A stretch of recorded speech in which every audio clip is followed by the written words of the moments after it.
बिस्मिल्लाहिर्रहमानिर्रहीम। अस्सलाम वालेकुम स्टूडेंट्स। लेक्चर नंबर 5 हमारा अकाउंटिंग का है, आई कॉम पार्ट सेकंड का।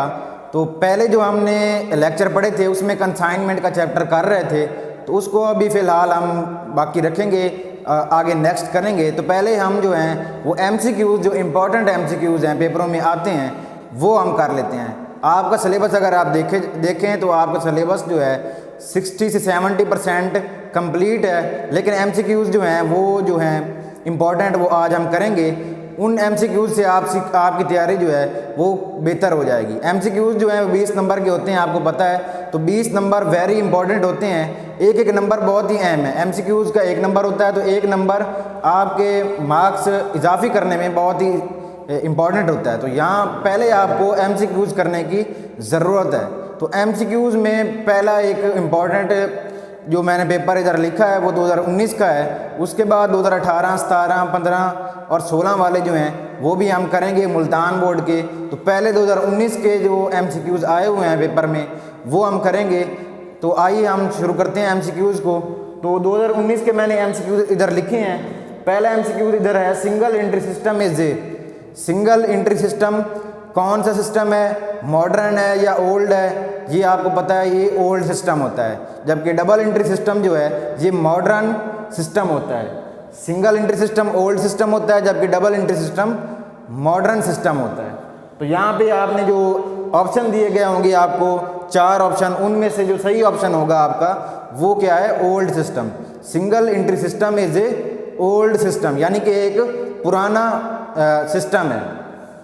ओपनिंग कैपिटल, दूसरी मारूजी देखें। Opening capital is ascertain bye preparing. Opening capital जो है वो हम कैसे मालूम करते हैं, किस चीज़ को तैयार करके हम मालूम करते हैं, वो हम जो है ओपनिंग स्टेटमेंट ऑफ अफेयर्स, जो हम अफेयर्स बनाते हैं उसमें कैपिटल मालूम करते हैं। स्टेटमेंट ऑफ अफेयर्स में 2 टाइप्स होती हैं, एक होती है ओपनिंग स्टेटमेंट ऑफ अफेयर्स, एक होती है closing statement of affairs. Opening statement of affairs में हम क्या मालूम करते हैं, ओपनिंग कैपिटल मालूम करते हैं, जबकि क्लोजिंग स्टेटमेंट ऑफ अफेयर्स में हम क्लोजिंग कैपिटल मालूम करते हैं। उसके बाद हम जो है वो क्वेश्चन में वो उसको हल करते हैं। वो सवाल आपका क्या था, उसमें प्रॉफिट एंड लॉस आप फाइंड करते थे। तो यहाँ से इसके बाद देखें तीसरा MCQ, both aspect of transaction are recorded in double entry system. यानी कि जो दोनों एस्पेक्ट होते हैं, पहलू होते हैं ट्रांजैक्शन के, वो किस में रिकॉर्ड किए जाती हैं, सिंगल में किए जाते हैं या डबल में किए जाते हैं? वो आपको पता है डबल एंट्री सिस्टम में किए जाते हैं। दोनों पहलू जो हैं वो डबल एंट्री सिस्टम में किए जाते हैं। तो यहाँ पे ऑप्शन आपका सही क्या है, डबल एंट्री सिस्टम। उसके बाद चौथी मारूजी देखें, net worth is equal to. जो नेट वर्थ है, जो असल नेट वैल्यू है, वो किसके इक्वल होती है? असासा में से आप जो जिम्मेदारियाँ निकाल दें तो आपके पास नेट वर्थ आता है। तो ये एक फार्मूला है नेट वर्थ निकालने का। तो net worth is equal to assets minus capital. तो आपके पास क्या आता है, नेट वर्थ आ जाता है। उसके बाद देखें पांचवी मरूजी है, income and expenditure account is debited with all. जो इनकम एंड एक्सपेंडिचर अकाउंट आप बनाते हैं, जिसमें एक साइड एक्सपेंडिचर होती है और दूसरी साइड इनकम होती है। डेबिट साइड में आप एक्सपेंडिचर लिखते हैं और क्रेडिट साइड में आप इनकम लिखते हैं। तो यहाँ पे जो ऑप्शन सही है वो क्या है, income and expenditure is debited with. किससे डेबिटेड किया जाता है इनकम एंड एक्सपेंडिचर? एक्सपेंडिचर यानी कि एक्सपेंसेस से डेबिट किया जाता है। जो अखराजात होते हैं वो हम क्या करते हैं, डेबिट करते हैं। ये कौन सा रूल है आपके पास, नॉमिनल जो रूल है, रस्मी हिसाब, उसके तहत हम जो अखराजात होते हैं उनको डेबिट करते हैं। जबकि जो हम अकाउंट बनाते हैं इनकम एंड एक्सपेंडिचर, उसमें हम एक्सपेंसेस जो हैं वो डेबिट साइड पे लिखते हैं और क्रेडिट साइड पे हम इनकम लिखते हैं। तो यहाँ पे एक्सपेंसेस इसका ऑप्शन सही है, क्योंकि इसमें डेबिट साइड में हम एक्सपेंस ही लिखते हैं। उसके बाद देखें छठी मरूजी जो है, receipts and payments is prepared at the. जो रिसीट्स एंड पेमेंट्स का अकाउंट बनाया जाता है वो हम कब बनाते हैं, at the end of the year. हम साल के आखिर पे क्या करते हैं, रिसीट्स एंड पेमेंट्स का अकाउंट जो होता है वो तैयार करते हैं at the end of year. तो यहाँ पे ऑप्शन जो सही होगा वो एंड ऑफ ईयर होगा। शुरू जो है साल के शुरू में नहीं बनाते, ये रिसीट्स एंड पेमेंट्स हम कब बनाते हैं, एंड ऑफ ईयर में बनाते हैं। उसके बाद देखें 7वीं, life membership fee is a. Life membership fees क्या चीज़ है?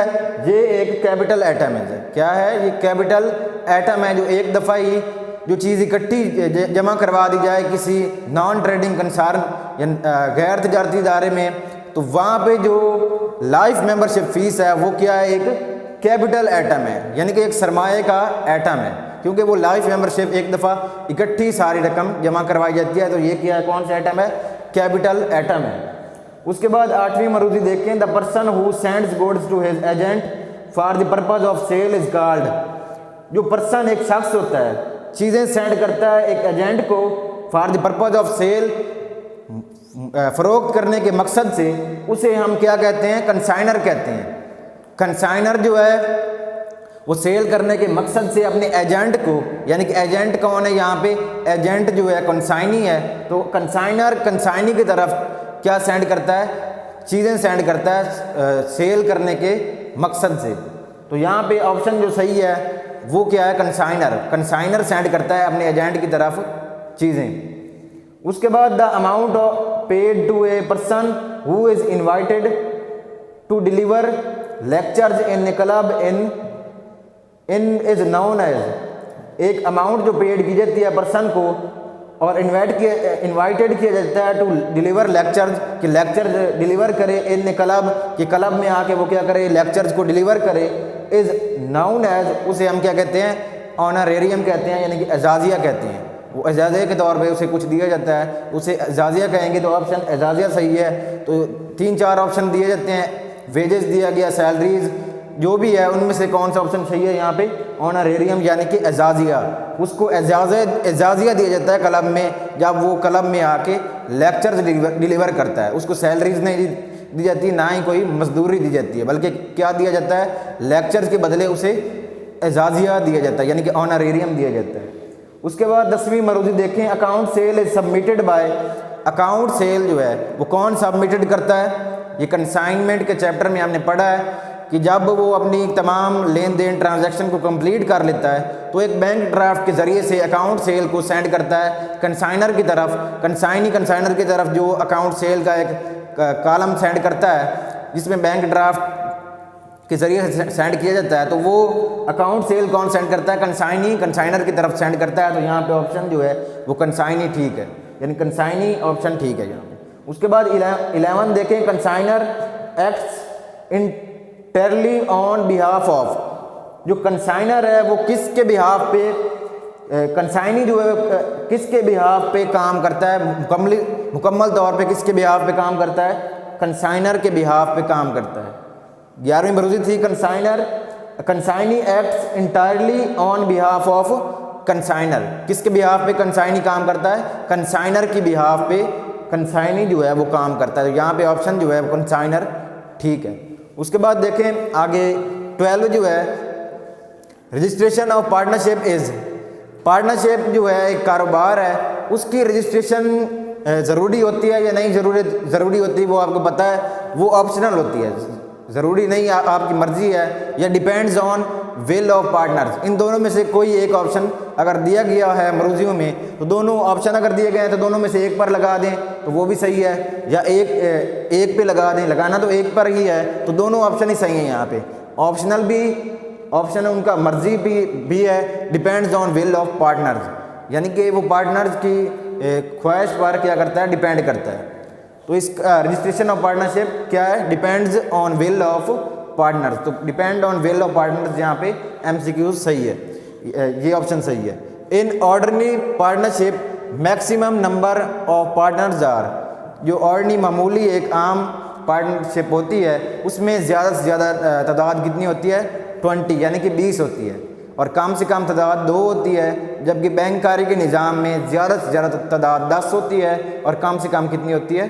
2 होती है। तो यहाँ पे पार्टनरशिप में मैक्सिमम नंबर कितने होते हैं? मैक्सिमम मेंबर, यानी कि नंबर लिखा हुआ है यहाँ पे, नंबर ऑफ पार्टनर, यानी कि जो हिस्सेदार हैं वो कितने होते हैं? 20 होते हैं। 14वां देखें आप, sacrifice ratio is equal to. ये सवाल जो है ये पार्टनरशिप के चैप्टर में से दिया गया है, तो ये वाला भी आपने सिर्फ मरूजियाँ करनी है आपने सारे चैप्टरों की, तो उसमें से हम लॉन्ग क्वेश्चन नहीं करेंगे, उसमें से ये सवाल दिया गया है सैक्रिफाइस रेशो। ये इंपॉर्टेंट क्वेश्चन है, ये अक्सर सवालों में दोहराया जाता है, पेपरों में दोहराया जाता है। Sacrifice ratio is equal to old ratio minus new ratio, पुरानी रेशो में से हम नई रेशो को निकाल दें तो हमारे पास कौन सी रेशो आती है, सैक्रिफाइस रेशो आ जाती है। सैक्रिफाइस रेशो का फार्मूला क्या है, old ratio minus new ratio. उसके बाद देखें 15वीं मरूजी, एक company is managed by, company को कौन मैनेजमेंट करता है, डायरेक्टर्स क्या करते हैं, उसको मैनेजमेंट करते हैं। मैनेजमेंट का काम कौन करते हैं, डायरेक्टर जो हैं एक कंपनी को मैनेज करते हैं, यानी कि उसको तरतीब देते हैं। 16वीं देखें, joint stock company is formed under, joint stock company जो है वो कौन से एक्ट के तहत फॉर्म की जाती है, 1984 के एक्ट के तहत क्या किया जाता है, जॉइंट स्टॉक कंपनी को तश्कील दिया जाता है। जबकि शराकत का जो कारोबार है वो 1932 के एक्ट के तहत तश्कील दिया जाता है, शराकत के कारोबार। यहाँ पे जॉइंट स्टॉक कंपनी को 1984 के एक्ट के तहत क्या किया जाता है, फॉर्म्ड किया जाता है। तो 1984 यहाँ पे ऑप्शन सही है। 17वां देखें, capital in balance sheet is shown as, जो कैपिटल होता है बैलेंस शीट में वो किस साइड पे आप शोन करते हैं, लायबिलिटीज साइड पे शो करते हैं। तो यहाँ पे ऑप्शन जो है लायबिलिटीज सही है। एसेट साइड पे आप कैपिटल नहीं लिखते, जबकि आप कहाँ पे लिखते हैं, क्रेडिट साइड जो बैलेंस शीट की होती है, यानी कि लायबिलिटीज़ वाली साइड, उसमें आप कैपिटल को शो करते हैं। उसके बाद 18वीं को देखें, the value of share as quoted in stock exchange is called, जो शेयर की वैल्यू कोटेड की जाती है स्टॉक एक्सचेंज में, स्टॉक एक्सचेंज में जो शेयर्स की वैल्यू दी जाती हैं उसको ना ही पार वैल्यू कहते हैं, ना ही कोई और वैल्यू कहते हैं, बल्कि कौन सी वैल्यू वो होती है, वो मार्केट की वैल्यू होती है। तो ऑप्शन कौन सा सही है यहाँ पे, मार्केट वैल्यू। जो स्टॉक एक्सचेंज की लिस्टों में शेयर्स की प्राइस दी जाती है वो कौन सी प्राइस होती है, मार्केट वैल्यू होती है। तो यहाँ पे ऑप्शन जो है वो मार्केट वैल्यू ठीक है। उसके बाद 19 देखें, depreciation charge to a motor car account will be debited to, depreciation अगर चार्ज किया जाए मोटर कार को तो यहाँ पे कौन सी चीज़ डेबिट करेंगे आप, डेप्रिसिएशन अकाउंट को डेबिट करेंगे, जबकि किस चीज़ को क्रेडिट करेंगे आप, मोटर कार को क्रेडिट करेंगे। यानी कि depreciation account debit to motor car account credit. तो यहाँ पे डेप्रिसिएशन अकाउंट को आप डेबिट कर देंगे। उसके बाद ऑप्शन सही है यहाँ पे, डेप्रिसिएशन अकाउंट जो है ये ऑप्शन सही है। उसके बाद 20 देखें, the term depreciation is used with reference to tangible assets, जो डेप्रिसिएशन का टर्म है वो यूज किसके रेफरेंस से यूज़ किया जाता है, टेंजिबल एसेट्स, जिसको हम छू सकते हैं। तो डेप्रिसिएशन को भी हम यहाँ पे कौन से एसेट के तहत यूज़ करते हैं, टेंजिबल एसेट्स के तहत। तो ये 20 MCQs यहाँ तक 2019 के हैं। अब 2018 के जो हैं वो हम देख लेते हैं, उसमें कौन कौन से सवाल आए हैं वो भी MCQs हम कर लेते हैं। 2018 के आपके पास पेपर होंगे 19, 18 और सारे जो है वो हनी वाला सॉल्व पेपर है आपके पास, उससे आपने देखने हैं और उनको तरतीब के साथ आपने लिखना है। आगे उनके ऑप्शन जो सही हैं वो आपने लिखनी है, अपनी असाइनमेंट के तौर पे दस्ते पे से इशारे लिखनी है। उसके बाद 2018 की आप निकाल लें।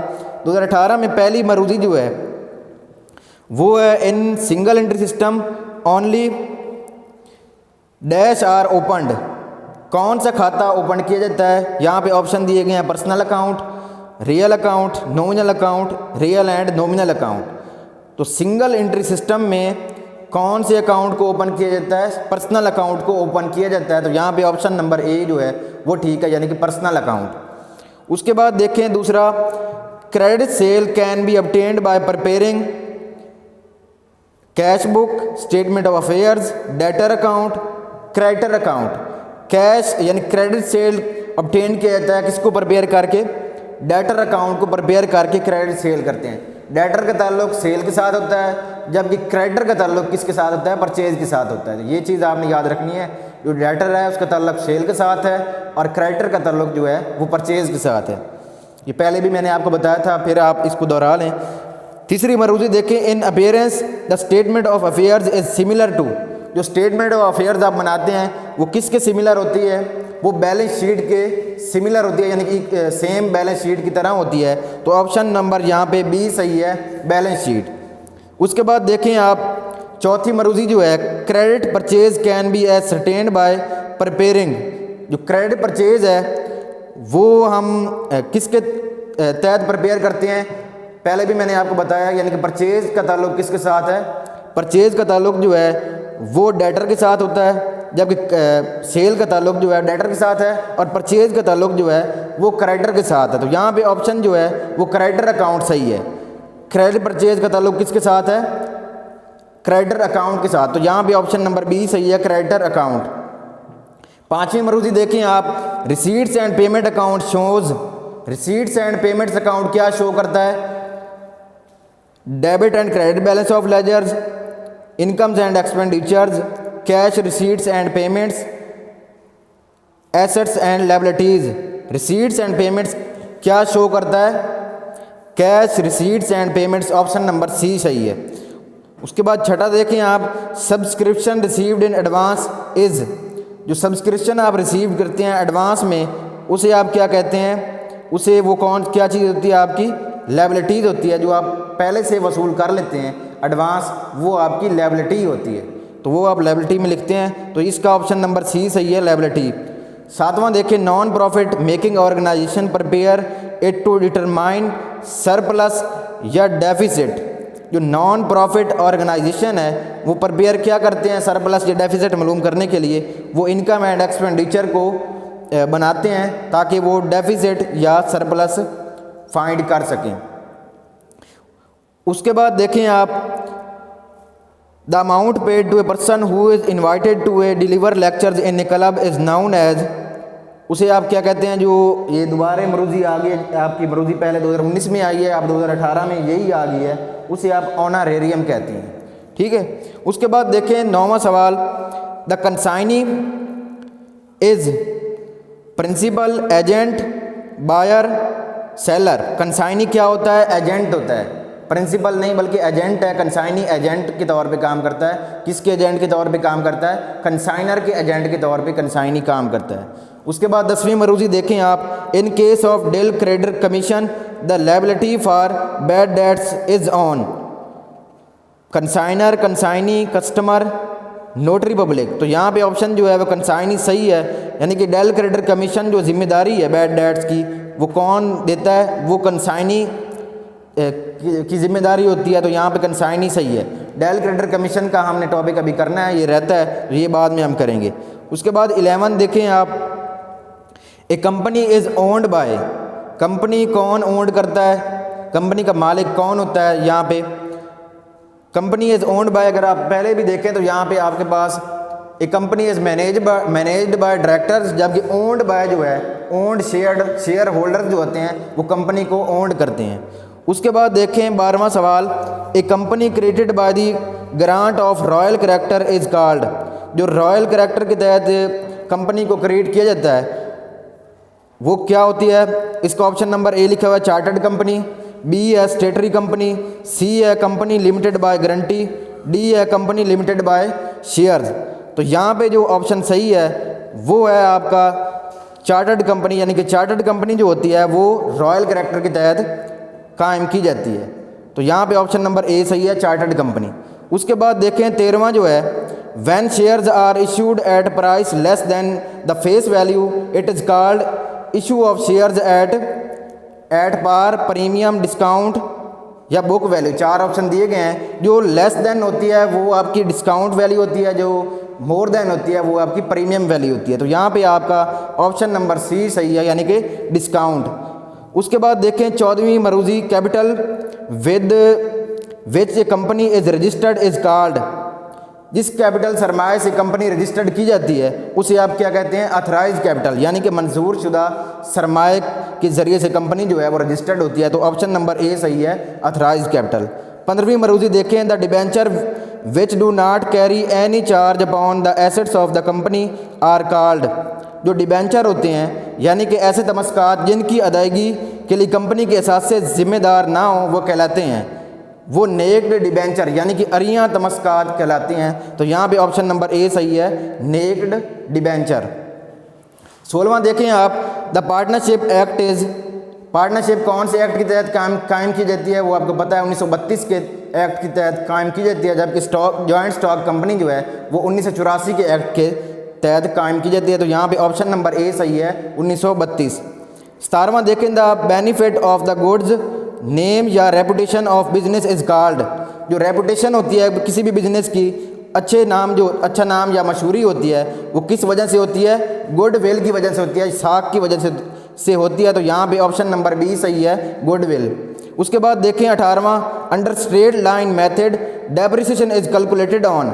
जो स्ट्रेट लाइन मेथड हमने पढ़ा था डेप्रिसिएशन में, उसमें डेप्रिसिएशन आप कैसे कैलकुलेट करते हैं, ओरिजिनल कॉस्ट पर आप डेप्रिसिएशन कैलकुलेट करते हैं। उसके बाद देखें 19वीं, डेप्रिसिएशन इज चार्ज ऑन।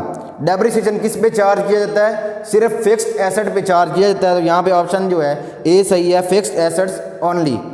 उसके बाद देखें 20, the decrease in the value of intangible assets is known as amortisation. जो वैल्यू में यानी कि इंटेंजिबल एसेट की वैल्यू में कमी होती है उसे आप अमोर्टाइजेशन कहते हैं, जबकि जो फिक्स्ड एसेट की कमी होती है उसे आप डेप्रिसिएशन कहते हैं। तो यहाँ पे ऑप्शन नंबर ए सही है, अमोर्टाइजेशन। तो डियर स्टूडेंट, यहाँ तक आपने 2019 और 18 वाले जो इंपॉर्टेंट एमसीक्यूज़ हैं इनको आपने लिखना है अपने दस्तों पे, और आगे साथ उनके जवाब लिखने हैं। तो आपने इनको अच्छे तरीके से याद करना है। डियर स्टूडेंट, इजाज़त दीजिए, अल्लाह हाफिज़।